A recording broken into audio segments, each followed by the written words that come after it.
Hello student, आपका हमारे इस क्लास 12 की फिजिक्स क्लास में बहुत बहुत स्वागत है। उम्मीद करते हैं आप लोग अच्छे होंगे और अपने यूपी बोर्ड एग्जाम की तैयारी अच्छे से कर रहे होंगे। चलिए बच्चों, आज की क्लास स्टार्ट करते हैं। हमारा जो चैप्टर चल रहा है स्थिर विद्युत विभव तथा धारिता, ये हमारा चैप्टर चल रहा है। इसमें आज एक ऐसे टॉपिक के लेके आए हैं जो काफी ज्यादा इंपॉर्टेंट है, डेरिवेशन है।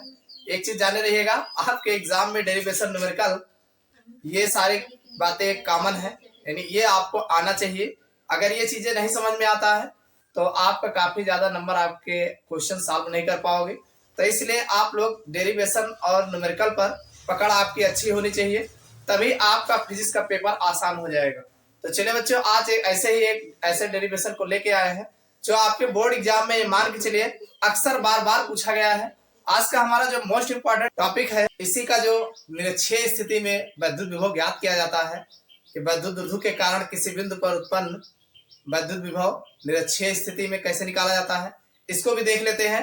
क्योंकि अक्षीय और निरक्षीय दोनों जो है खूब इंपॉर्टेंट है, यानी निरक्षीय स्थिति में आपके बोर्ड एग्जाम में लगातार ये भी पूछा जाता है। तो निरक्षीय स्थिति में क्या है, ये बातें जो लिखी है इसको हम डायग्राम के माध्यम से भी बताएंगे, समझ में आ जाएगा। इसमें हमने ये कहा है कि माना कोई विद्युत द्विध्रुव जिसके दो आवेश प्लस क्यू व माइनस क्यू है। तो पहले आप विद्युत द्विध्रुव बना लीजिए। एक ये हो जाएगा, एक ये हो जाएगा भाई। एक का माइनस क्यू आवेश होगा और दूसरे का प्लस क्यू आवेश होगा, और दोनों के मध्य बिंदु की दूरी 2l है भाई। ये इधर हो जाएगा, ये इधर हो जाएगा। क्यों, यही तो हमने लिखा है। माना कोई विद्युत द्विध्रुव जिसके दो आवेश प्लस क्यू और माइनस क्यू है, जो एक दूसरे से 2l दूरी पर स्थित है भाई। दो आवेश हो गया प्लस क्यू और माइनस क्यू, और दोनों एक दूसरे से 2l दूरी पर स्थित है। और आगे बताया द्विध्रुव के मध्य बिंदु से r मीटर की दूरी पर भाई। द्विध्रुव का मध्य बिंदु ये है, यहां से r मीटर की दूरी पर द्विध्रुव के अक्ष के लंबवत एक बिंदु P है। इसको आप ध्यान समझिएगा भाई। मध्य बिंदु से ये r मीटर की दूरी पर एक बिंदु यहाँ पर P है, और ये द्विध्रुव के अक्ष के लंबवत है भाई। अक्षीय नहीं है, द्विध्रुव के अक्ष पर नहीं है, अक्ष के लंबवत है, बस यही आपको ध्यान देना है। तो ये आपका, इसको आप मिला दोगे यहाँ पहुंच जाएगा, और इसको मिला दोगे तो यहाँ हो जाएगा। समझ में आएगा नहीं? तो r मीटर की दूरी पर यहां से द्विध्रुव के अक्ष के लंबवत जो है, यहाँ पर एक बिंदु जो है P स्थित है। समझ में आई बात? ये हो गया। अब कहा गया जिस पर विद्युत विभव ज्ञात करना, यानी इसी बिंदु पर P वाले पर ही विद्युत विभव आपको ज्ञात करना है। आगे कहा गया माना प्लस क्यू आवेश के कारण उत्पन्न विभव V1 है भाई। इसी पर प्लस क्यू आवेश के कारण उत्पन्न विभव V1 है। इसी तरीके से माइनस क्यू आवेश के कारण उत्पन्न विभव V2 है भाई। जैसे उसमें माना था वैसे इसमें भी मान लिए। अब समस्या ये है, प्लस क्यू आवेश के कारण उत्पन्न विभव धनात्मक होगा भाई, प्लस से होगा तो उत्पन्न विभव जो होगा धनात्मक होगा, लेकिन जो माइनस क्यू आवेश के कारण उत्पन्न विभव होगा वो ऋणात्मक होगा। इतना आपको ध्यान देना है। समझ में आई बात?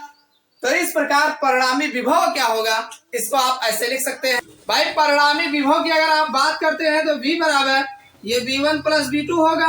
और एक चीज हमने कहा कि ये जो V2 की वैल्यू होगी वो निगेटिव होगा।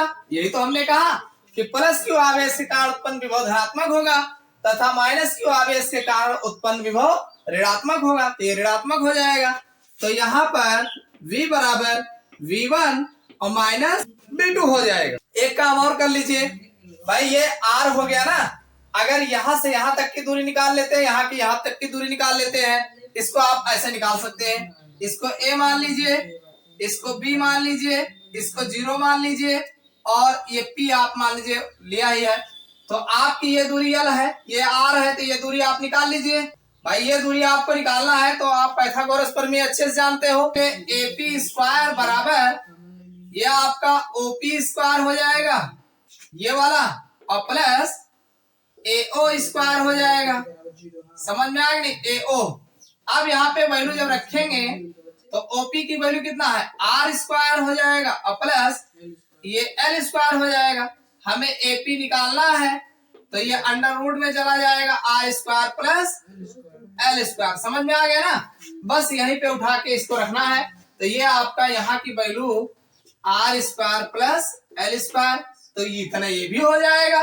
तो under root R square plus L square दोनों सेम हो जाएंगे।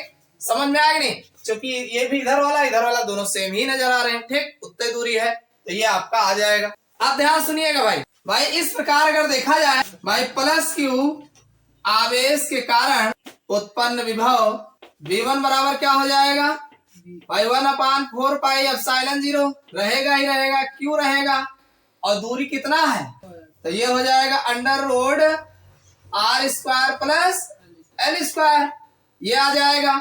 इसी तरीके से आप बताएंगे माइनस क्यू आवेश के कारण उत्पन्न विभव, तो अब माइनस क्यू के कारण है V2 बराबर हो जाएगा, माइनस लगा देंगे 1/4 पाई एप्सिलॉन 0 क्यू और अंडर रूट r² और प्लस l² सेम हो जाएगा। तो भाई यहाँ V1 माइनस V2 है, अगर ऐसा आप रखते हैं तो V बराबर क्या है V1 माइनस V2, तो यहाँ पर आपका भाई V बराबर वैल्यू रखोगे 1/4 pi epsilon 0 q upon under root r² plus l² और minus 1/4 pi epsilon 0 q upon under root r² plus l², ये माइनस में है प्लस में है तो v बराबर 0 नहीं आ जाएगा, तो ये आपका पूरा कट जाएगा, यानी v की वैल्यू जो है 0 आ जाएगा। यानी निरक्षीय स्थिति में अगर विद्युत विभव की बात करें तो हमें शून्य प्राप्त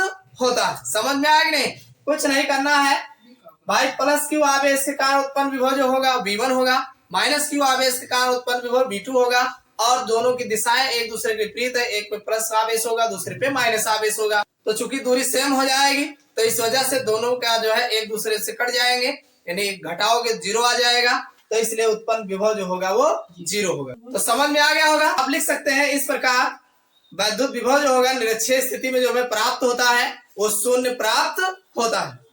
तो वीडियो समझ में आ गया होगा, कमेंट करके जरूर बताइएगा वीडियो आपको कैसा लगा, और वीडियो को लाइक नहीं किया और लाइक कर दीजिएगा। फिर मिलते हैं अगले क्लास में किसी नए टॉपिक के साथ।